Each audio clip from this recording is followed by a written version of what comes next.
चलिए जनाब, हमारे सामने एक और क्वेश्चन और ये बिल्कुल लेटेस्ट अटेम्प्ट का क्वेश्चन है। मार्च 23 का क्वेश्चन है। आज जरा सवाल को अटेम्प्ट करें। इसमें एग्जामिनर ने एक बड़ी सब्जेक्टिव चीज पूछी है। मेरे हिसाब से इस तरह के सवाल जिसमें इस हद तक सब्जेक्टिविटी इन्वॉल्व हो, जिसमें क्लियर कट जो है वो ट्रीटमेंट स्टैंडर्ड्स भी सजेस्टेड ना हो, मेरे ख्याल में अवॉइड किया जा सकता है। ठीक है, लेकिन ये कि जिस तरह का हमारा आईकैप का फाइनेंशियल रिपोर्टिंग का एग्जामिनेशन सेटअप बड़ा जबरदस्त है। ठीक है, तो एक चीज इस तरह की हो सकती है, कोई मसला नहीं है, लेकिन बाकी ओवरऑल पेपर जो फाइनेंशियल अकाउंटिंग रिपोर्टिंग का बनता है, it is a good paper. ठीक है, मैंने होती है उसके ऊपर। आइए देखते हैं जनाब सवाल में है क्या। ये कहते हैं जनाब, on 1 January 2020 Uranium Limited completed installation of a manufacturing plant 1 जनवरी 2020 को, ठीक है, which will be required to be dismantled at the end of its 8 years useful life. You will pay 303,000 millions for the plant. On 1 January 2020 it was estimated that cost of dismantling would be 500 million और हमें 10% का जो है हमारे सामने discount rate है, जिससे discounting करनी है। यानी पहला पैराग्राफ आपको 1 जनवरी 2020 के दिन पे जो प्लांट और प्रोविजन का बैलेंस है वो कैलकुलेट करवा देगा। ठीक है, तो अल्लाह का नाम लेके हम चीजें कैलकुलेट करते हैं। सबसे पहले तो सॉल्यूशन मैं सर यहाँ पर 3 कॉलम बना रहा हूँ और सारी वर्किंग नीचे करूँ। ठीक है, ये मेरे पास पहले भाई प्रोविजन का कॉलम आ गया और बाकी मेरे पास सर पीपी और सॉरी रिवैल्यूएशन का हिसाब किताब हो गया। ठीक है, तो मैं लिख रहा हूँ जनाब पीपीई। ये हो गया मेरे बच्चों, मेरे पास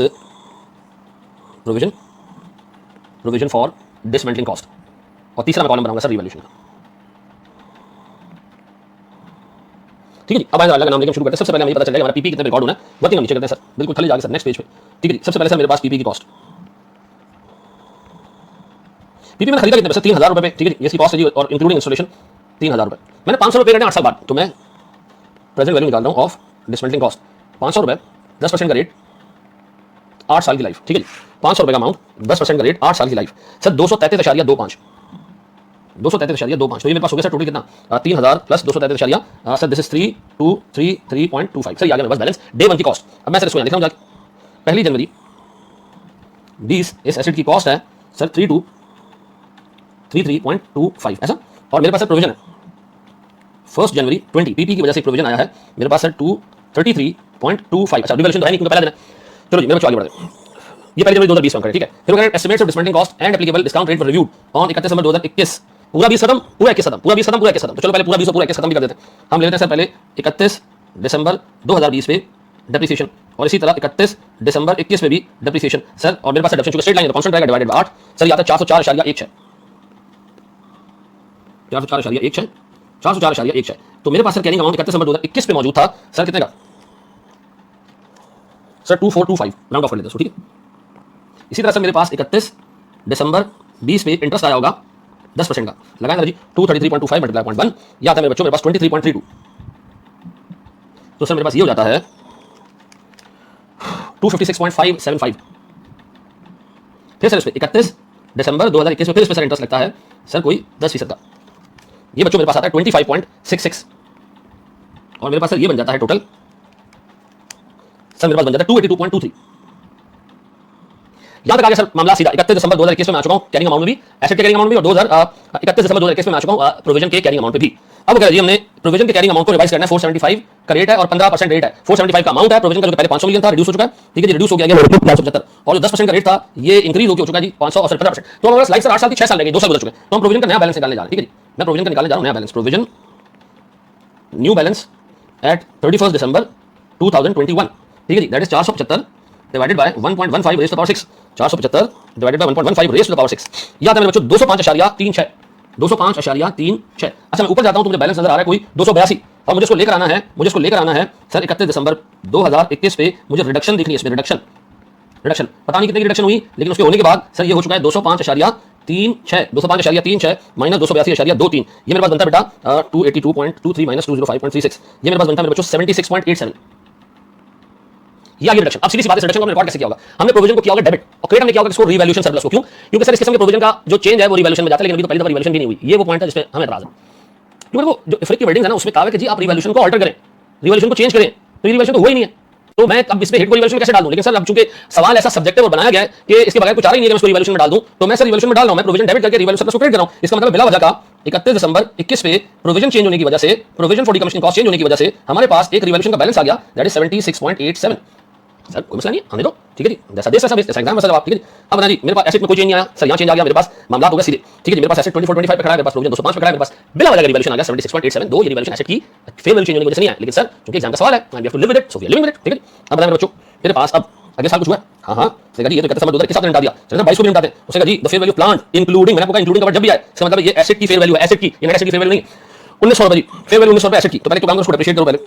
31 दिसंबर 2022 22 है यप 2022 ठीक है। तो पहले इसको हम करते हैं डेप्रिसिएट। देखिए बेटा 2022 पे आपने पहले सारे काम करने उसके बाद करिए डिसमेंटिंग के चेंज को डालें। Depreciation again sir 24 25 divided by 6 साल। तो सर मेरे पास ये वही मेरा डेप्रिसिएशन आता है 404.16 माइनस 24 25 मेरे एसेट का कैरिंग अमाउंट है 20 20 20 21 कर ले आसानी के लिए कैरिंग अमाउंट एसेट का डेप्रिसिएशन बुक करने के बाद इस पे इंटरेस्ट बुक करना जी 31 दिसंबर 22 पे 15% के हिसाब से इंटरेस्ट 205.36 15% याद है मेरे बच्चों 30.8 प्लस 205.36 236.164 ठीक है जी। और बिफोर जंपिंग इनटू एनीथिंग हमने 31 दिसंबर 2022 को इसमें से रिवैल्यूएशन में से एक अमाउंट रिटेनिंग में मूव करना sir transfer to retain earnings. हम हर साल रिवैल्यूएशन में जितना अमाउंट पड़ा होता है उसको रिमेनिंग लाइफ में स्प्रेड आउट कर देते हैं। इस टाइम पे रिमेनिंग लाइफ 6 साल है तो 76.87 डिवाइडेड बाय 6 सर मुझे कोई 12.81 एक मूव कर देना चाहिए रिटेनिंग में। मेरे पास बच कितना जाता है माइनस 76.87 जी 64.06 ये मेरे पास रह जाता है बैलेंस। अब हम करने जा रहे हैं रिवैल्यू। अब हम करने जा रहे हैं रिवैल्यू। मुझे यकीन करें इस तरह के ट्रीटमेंट से अजाब फील होता है, टेक्निकली गलत चीज है ये, क्योंकि जब आप एसेट रिवैल्यू ही नहीं हुआ फॉर द फर्स्ट टाइम भी तो आप प्रोविजन के चेंज को मेरे हिसाब से एसेट में डालना चाहिए। लेकिन सर चूंकि आपके एग्जामिनर ने एक दफा पैटर्न सेट कर दिया तो आप उसको फॉलो करेगा, ऐसे सवाल नहीं पूछे जाना चाहिए ठीक है। अब बताइए 1900 में इसको रिवैल्यू करना। अगर आपने 1900 पे आना है मेरे बच्चों तो आपको 1900 पे बुक करना पड़ेगा 31 दिसंबर 2022 पे रिवैल्यूएशन लॉस ठीक है। कितने से सर 2021 माइनस 1900 ये आता है मेरे बच्चों 121। अब प्रॉब्लम ये है कि 121 यहाँ कैसे डालूंगा मैं 31 दिसंबर 22 पे यहाँ आपने डालना है 121 का लॉस। अगर इधर 121 का लॉस आप डालेंगे तो मेरे प्यारे बच्चों ये तो पीनल का इम्पैक्ट चला जाएगा, ये तो पीनल में चला जाएगा कितना माइनस 64.06 ये पीनल में जाएगा मेरे बच्चों 56.94 सर ये मेरे पास जाएगा एज रिवैल्यूएशन लॉस 56.94 ये बात समझ आती है 56.94 मेरे पास जाएगा सर मेरे प्रॉफिट एंड लॉस अकाउंट के अंदर एज रिवैल्यूएशन लॉस। ऐसा अब देखो मुझे एसेट्स चाहिए बैलेंस शीट और पीनल के 2022 और 21 के कंपैरेटिव फिगर्स के साथ। तो मेरे सामने सारा डाटा आ चुका है। अब मैं सर दोनों सालों की 21 और 22 की मेरी बैलेंस शीट में तीन चीजें होंगी पीपी रिवैल्यूएशन और प्रोविजन। 2021 में भी 2022 में मैंने देखना मैं क्या करना है पीएल में भी सर डेप्रिसिएशन एक्सपेंस आ रहा होगा, इंटरेस्ट एक्सपेंस आ रहा होगा और रिवैल्यूएशन लॉस आ रहा होगा। आइए देखिए सर इसका बैलेंस शीट और पीएल कैसे बनेगा।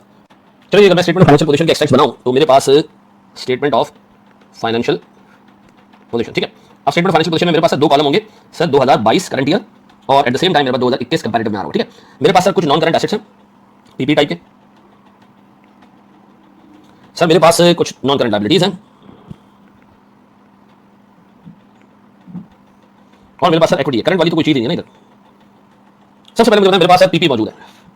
पीपी का बैलेंस मुझे चाहिए 2021 कैंड पे 22 कैंड पे। सर ये जी 21 कैंड का और ये राजी 22 कैंड का 2425 और 1900 सर मेरे पास 2425 और 1900 डन हो गया। पहले टेबल से निकालिए सारी चीजें। Sir non current liabilities provision sir ये 21 कैंड का प्रोविजन 205 ये 22 कैंड का प्रोविजन 236 205 और 236 प्रोविजन फॉर डिसमेंटलिंग कॉस्ट जी 205 और 236 है कुछ 205 3 6 और 1 6 3 6 और 1 6 4 ऐसा। सर मेरे पास सर रीवैल्यूएशन सरप्लस था लास्ट ईयर सर 2021 के एंड में 76.87 और 2022 के एंड में खत्म हो गया ये पीएल में चला गया 76.87 नजर आ रही है 76.87 कोई नहीं ऐसा। आप कुछ नहीं डन हो गया जी। मेरे प्यारे बच्चों इसी तरह मेरे पास स्टेटमेंट ऑफ फाइनेंशियल पोजीशन के एक्सट्रैक्ट्स के बाद सर मेरे पास प्यारे बच्चों statement of statement of comprehensive income का डिस्क्लोजर है या एक्सट्रैक्ट है सर। मेरे पास यहाँ पर भी दो कॉलम सर 2022 मेरे बच्चों और 2021 ठीक है जी। सबसे पहले मेरे प्यारे भाई अच्छा मेरे पास यहाँ आएगा डेप्रिसिएशन ठीक है जी। सर मेरे पास आएगा इंटरेस्ट। सबसे पहले टेबल से देखो मेरे पास 2021 में डेप्रिसिएशन आ रहा है 404 22 में डेप्रिसिएशन आ रहा है 404 21 और 22 का डेप्रिसिएशन 404 और जी 404 मैं नेगेटिव में लिख देता हूं क्योंकि एक्सपेंस है। देन इंटरेस्ट सर 21 का इंटरेस्ट है 21 का 25.66 और 22 का इंटरेस्ट है 30.8 25.66 और 30.8 सर 25.66 और 30.8 डन। अच्छा फिर यहां तो कोई कहानी। अब मेरे पास सर और कुछ है हाँ सर मेरे पास अदर कॉम्प्रिहेंसिव इनकम भी है अदर कॉम्प्रिहेंसिव इनकम सर मेरे पास अदर कॉम्प्रिहेंसिव इनकम में रीवैल्यूएशन सरप्लस है कितने का जी सर 76.87 ठीक है जी। और सर इस साल उसका रिवर्सल है कितना जी 64.06 ना 64.06 है कितना 64.06 है सर ये रिवैल्यूएशन रिवर्स हुआ। और सर मेरे पास इधर आया रिवैल्यूएशन लॉस कितने का भैया ये आ रहा होगा 56.94 डन हो गया जी। देख लो बच्चों को और कोई कुत्ता किस्म की गर्मी हो रही है ताकि रात का कोई 1:30 बज रहा है लेकिन हालत बुरी हो गई सब ठीक है जी। थैंक यू वेरी मच जी। सर इसको एक स्टेप आगे हम लेके जाएंगे ये अच्छा सॉरी ये टॉपिक हमारा खत्म हुआ। हमने इसके ऑलमोस्ट सारी जो पास सवाल देख लिए फाइनल में 3 सवाल देखे 4 सवाल देखे फाइनल में और कैश के हमने अल्हम्दुलिल्लाह को 2 क्वेश्चन देखे और बेताशा मैंने इलस्ट्रेशन आपको बताया कॉम्प्रिहेंसिवली इसको हमने कवर किया। Thank you very much I love you all.